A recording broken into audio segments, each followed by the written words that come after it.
इन booth दौरा Iran में हजरत बीबी मासूमा कुम के मज़ार पर इस्लाम की रूहानियत से मुतासिर हुई। बरतानिया वापसी के बाद उन्होंने इस्लाम कबूल कर लिया। 6 हफ्ते पहले इस्लाम कबूल करने वाली लोरेन ने शराब नौशी बिल्कुल तर्क कर दी है और बाहिजाब होकर बाहर निकलती हैं और 5 वक्त की नमाज पाबंदी से अदा करती हैं। लोरेन अब बाकायदगी से कुरान पाक का मुताला भी करती हैं। लोरेन इसराइल की तौसी पसंदाना पॉलिसीज की सख्त मुखालिफ रही हैं। लोरेन का कहना है कि उनके इस्लाम कबूल करने से टोनी ब्लेयर को इस्लाम के बारे में राय तब्दील करने में मदद मिलेगी।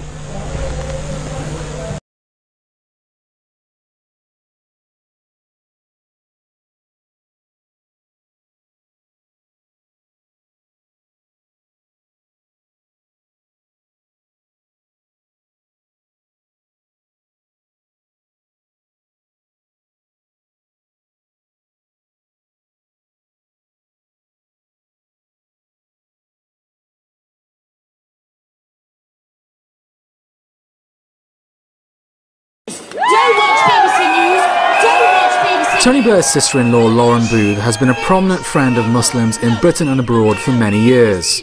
The journalist and commentator has campaigned against Islamophobia in the UK. She's a vociferous critic of the Iraq War and has highlighted the suffering of the Palestinians. But she's always resisted taking the ultimate step and converting to Islam. That is, until now. If I could ask you first of all the simple question, how did you come to this stage? How did you come to convert?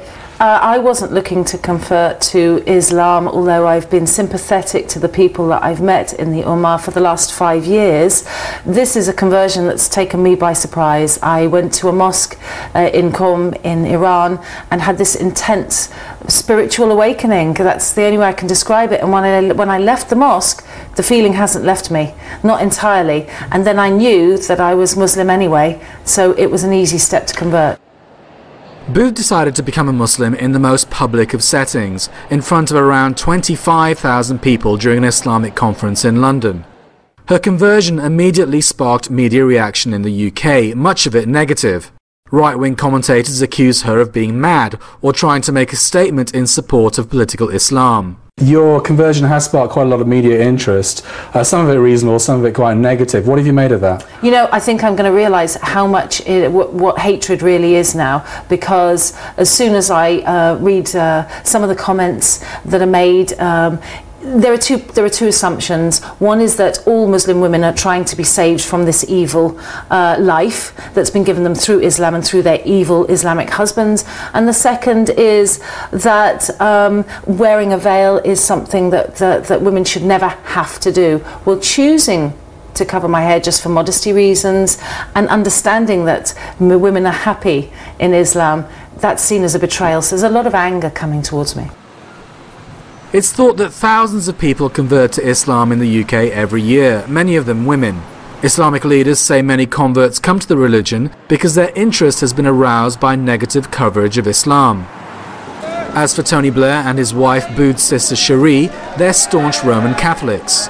The former Prime Minister has been accused of stoking a clash of civilizations between Islam and the West by invading Iraq and Afghanistan. So what will he and his wife think of Lauren Booth's conversion? I'm sure they'll say mashallah and be delighted because after all, they're people of the book. Okay. Roshan Mohammed Saleh, Press TV, London.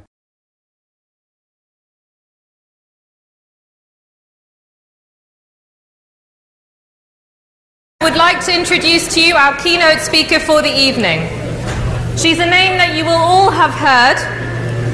Lauren Booth is a pro-Palestinian activist, broadcaster and journalist, and she's written for many, many well-known publications such as the Sunday Times and the Daily Mail. She was a vocal opponent of the Iraq War and a supporter of the Stop the War coalition. In August 2008, she travelled to Gaza by ship from Cyprus to highlight the blockade of the Gaza Strip and deliver hearing aids and balloons to a deaf school in Gaza.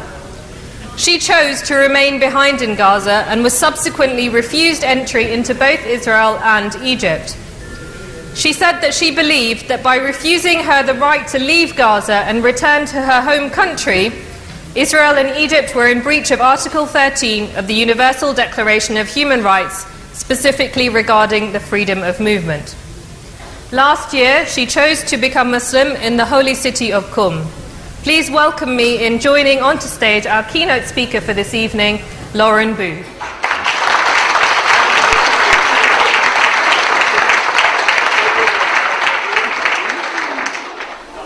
Bismillah.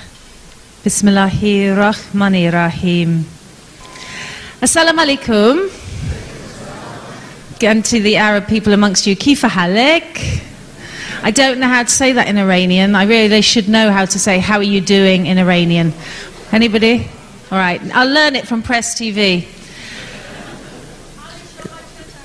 Thank you. Mercy. I'm here tonight to celebrate the work of a charity that has really touched my heart.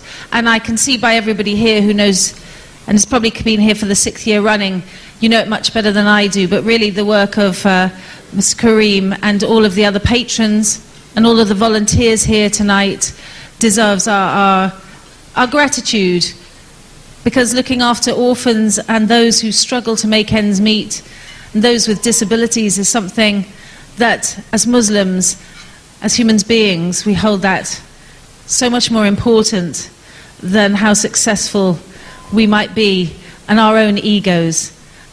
So I'm going to give a little taste tonight of what I'd like to share with you, which is my journey to Islam. Because I have to say, a year ago, I couldn't imagine myself standing here without my blonde hair out, without other bits of me out, really. Probably without a glass of wine in my hand. So it seems like a very sudden journey, but it began as so much of what I call my real life began in Palestine in 2005. In 2005, I was a journalist living in France, in a nice little farmhouse, writing articles about living in France in a nice little farmhouse, which is a good job if you can get it. I also wrote about politics, but I had no sensation of needing to do something for anyone else. It just hadn't really occurred to me. I thought I was a nice person, but really my ego was out of control. The media does terrible things to a human being, and it certainly doesn't enlighten us or put us on a spiritual path, but there is one being who puts us on a spiritual path, and I didn't know either Allah subhanahu wa ta'ala or that I was on that path. So in 2005, when the Palestinian delegate to the United Kingdom, Afif Safir, said to me, Lauren, you've shown some interest in Palestine. Why don't you go? I said to him, is there anything else I could do to show interest in Palestine? Because I was scared. Because somehow, deep inside me, I'd absorbed all of the media preconceptions about Arabs and all of the suppositions about the bogeymen of the 21st century, Muslims. No, I didn't ever externalize that because it wasn't real to me. But I'll tell you, when I first crossed into the West Bank that night in January the 19th, 2005, and I went through an Israeli checkpoint, I knew then that I had a definite mild dose of Islamophobia. I'll remember that moment when I went into the West Bank, because the Israeli soldier looked at my passport as I went through in the taxi and said, British, hey, we love Britain. You can love that, can't you? An American in an Israeli uniform welcoming a Briton to his land. It made me feel a little bit sick. So I went through into Ramallah, and I was lucky enough to get an interview with Mahmoud Abbas. And I remember that well because I found myself surrounded by 6'5" Palestinians holding guns in a lift. And I remember the door of the lift closing, and the men were talking in their walkie-talkies. And to me it sounded something like this. Bismillah ar-Rahman ar-Rahim. Yalla, yalla, yalla. Bukra, bukra, bukra. And in my head a little subtitle came up, We'll kill the white woman later.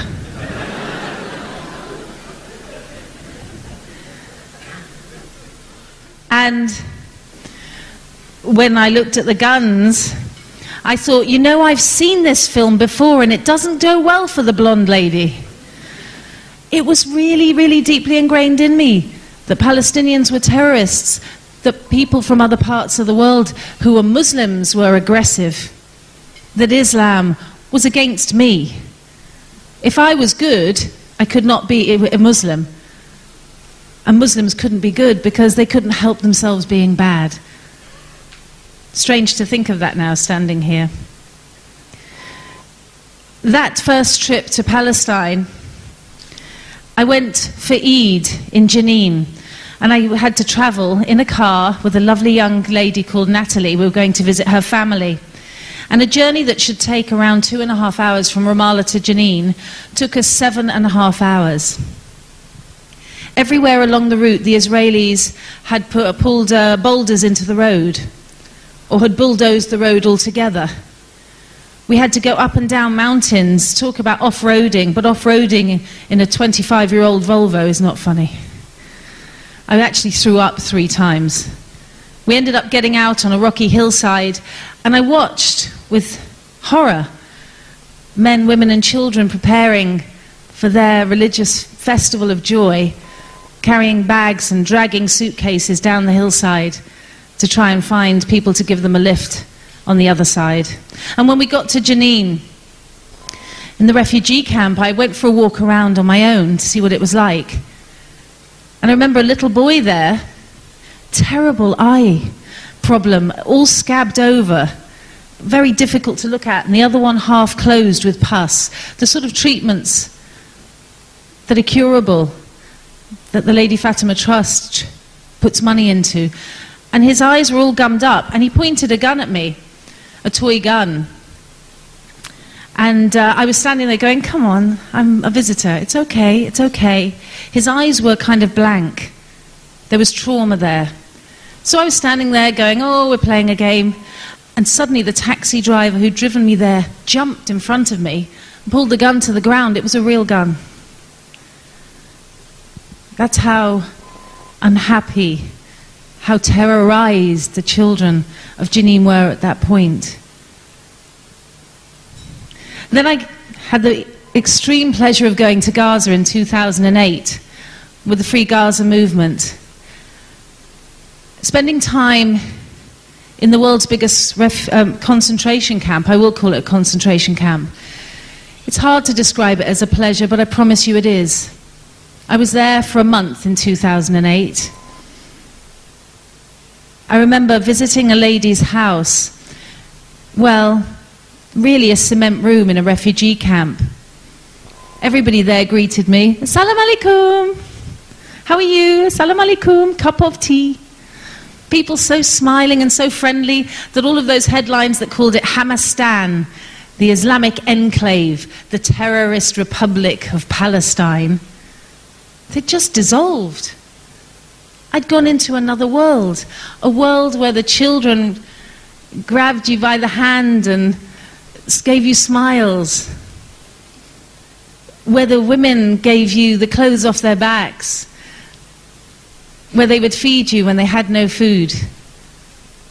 I realized I was falling in love with the Palestinian people. If any of you have read a very famous book called The Road to Mecca by Muhammad Asad. Does anybody know that book? I recommend it. It's a wonderful, wonderful journey by a journalist 100 years ago who didn't know he was going to become a Muslim. But he was on a camel in the desert, and a companion said to him, so how did you come to find Islam? And his friend said he fell in love with the Arabs and then he found Islam. Well, having read that book, I realized that's what was happening to me. And I went to this lady's cement block living quarters in the Rafah refugee camp one night at Eid, during Eid. And she greeted me like this, Assalamu alaikum, fadal, fadal.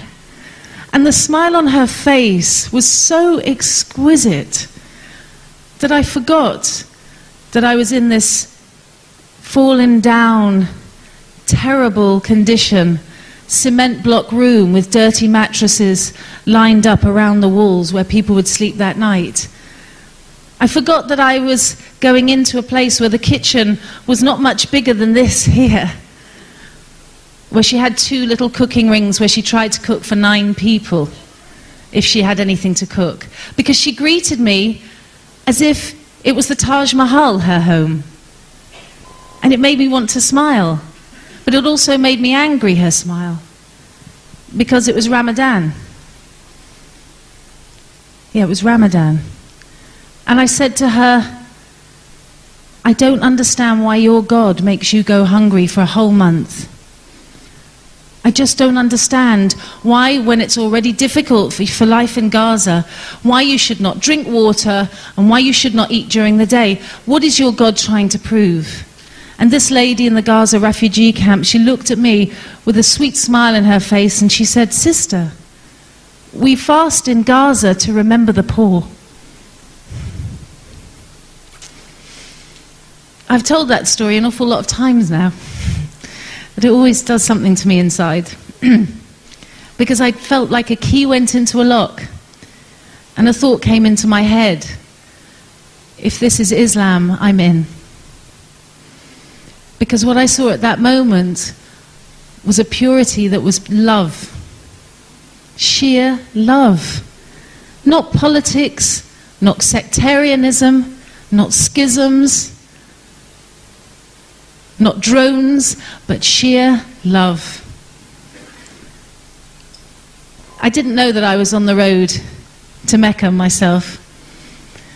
But last October, after many years now working as a minor Palestinian activist, just trying to be a mother and give some support, because once you've lived amongst the poorest people in the world, and once you've experienced their smiles and their hopes, and you've had them cry for your misery, you can't just walk away. So I went to Qom in Iran last October. I was there working. I was in Tehran reporting on the Al-Quds Day March. And I had one day off. And a colleague of mine said, "You really should come to Qom, to the shrine of Bibi Fatima. And I want you to see it." And I went into the mosque and I did wudu, because I knew how to do it, having lived in Gaza for a while. And I went up to the shrine and I just watched the other women, what they were doing. And they all seemed to touch the shrine and then pray to Allah. So I stood there and I just said, "Dear Allah, thank you very much for this journey that I'm on. I have nothing to ask because you've given me everything.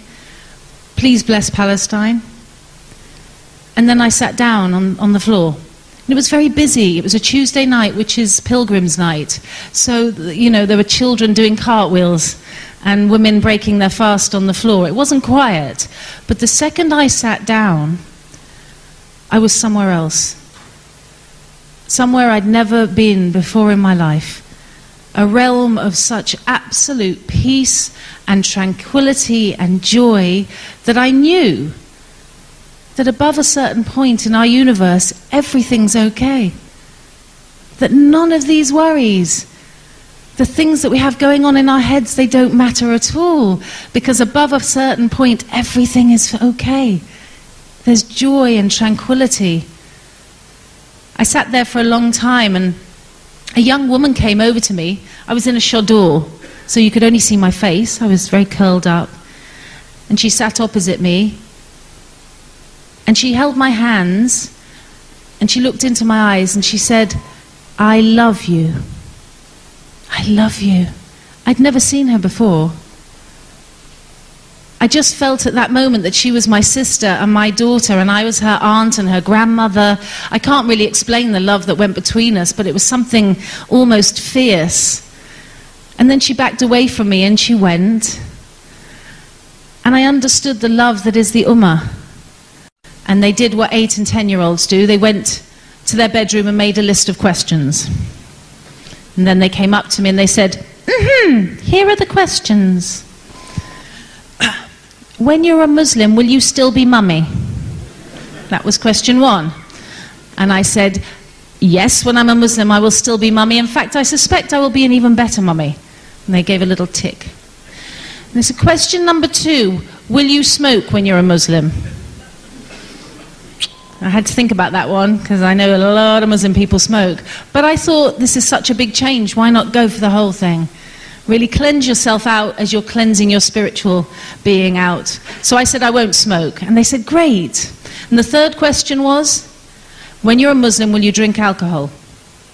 And I said, when I'm a Muslim, I will never drink alcohol again.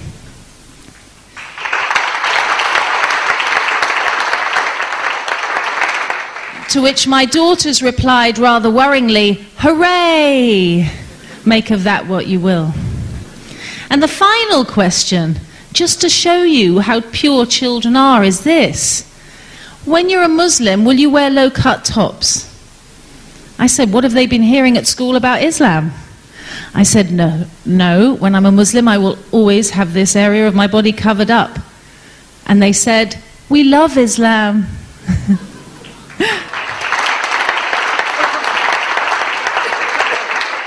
My mother was slightly more difficult to persuade.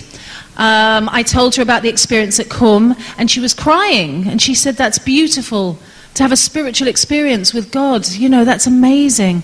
And the next week I saw her, and I had a scarf on, and she said, what have you got that on your head for? And I said, well, remember that conversation we had, Mum? I'm a Muslim. And she went very dangerously quiet, and she looked at me and went, Muslim. Muslim. I thought you said Buddhist. Muslim. What, those nutters? I said, yes, Mum, those nutters. And then I sent her chocolates and flowers and letters, and I apologized for everything I'd ever done before, because I finally understood what it was to be a daughter, because I was reading the Quran. And now she thinks that Islam is a religion for nutters who love their mothers. And alhamdulillah, she's half right.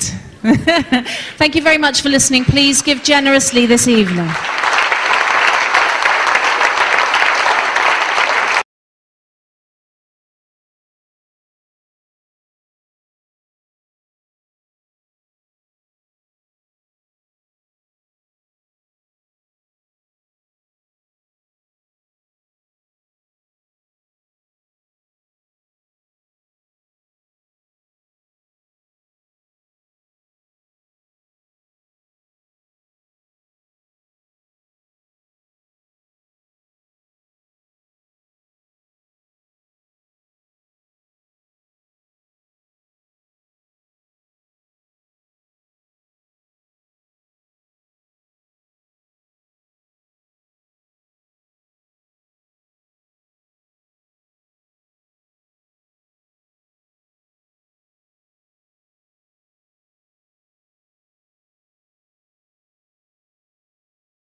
Speakers, a journalist and political activist. She has witnessed the occupation firsthand and has since become an outspoken advocate for Palestinian rights. She was on board the Free Gaza ship in 2009 and was also on the flotilla last year and the aid ship this year. I am, of course, talking about Sister Lauren Booth. Takbir! Assalamu alaikum. I've been getting reports over the last month from doctors that are working in the West Bank and in Gaza, and I want to tell you all today that the crimes you think you know about Israel are but a drop in the ocean, a speck of sand on the beach of the universe. I have heard doctors go through a checkpoint and be called filthy Arabs, scum. We want you off this land. I've heard the abuse down my telephone as these doctors go about their business of saving lives, impoverished Palestinian lives under occupation. I heard, brothers and sisters, just 2 weeks ago, as a doctor pulled over his car because there was a young woman, a Palestinian woman with blood down her abaya. I heard her screaming in Arabic as she told him, "Wallahi, the Israeli soldiers raped me. More than 3 of them raped this young woman. I heard it with my ears. You will never read this. Let me tell you about the crimes of the Israeli state. I know a little boy from Gaza, and he called me, and he said, I'm lying in a ditch because the Israelis bulldozed our house. Can I give you the exact coordinates so you can send someone to get me, because they punched me so hard in the stomach I can't breathe properly." I heard this with my ears. And when I hear that the Palestinians should not resist, when I hear the words "make peace," I have one thing to say, and I want you to shout it with me today so that the people of Gaza hear us and their resistance is even stronger. No justice, no peace. No justice, no peace. No justice, no peace. Because I'll tell you now, wallahi, the Israelis will never have a moment's good sleep in their beds. May they never have a second to taste the sweetness of tranquility so long as one Palestinian child rots in their prison or one child dies under their bombs. I want to hear it again. No justice, no peace. No justice, no peace. No justice, no peace. And I want to remind everybody here who Hamas is. They are the elected government that the Gaza people elected. And they have a right to resist under occupation. This is a right under international law, and I say we back your resistance. You resist. Do not stay in your homes and die under those bombs. For we are not cowards, we are Muslims. And you will not kill us anymore without feeling the vengeance of the people who you oppress.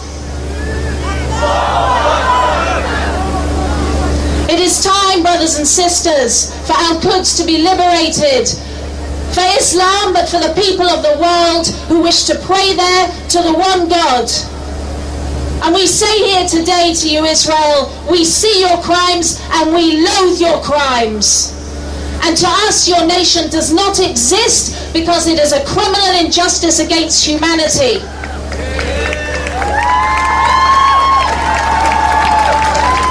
And to the Arab League who are meeting today, enjoy your food, brothers. Enjoy your iftar this evening, the Arab League. Make your pointless gestures, but I'll tell you what we want to see.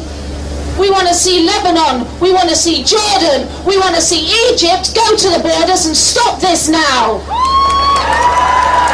Liberate Al-Quds, march to Al-Quds, liberate Gaza, fight for Gaza. We will not let you go down alone, Gaza. No justice, no peace. No justice, no peace. Allahu Akbar.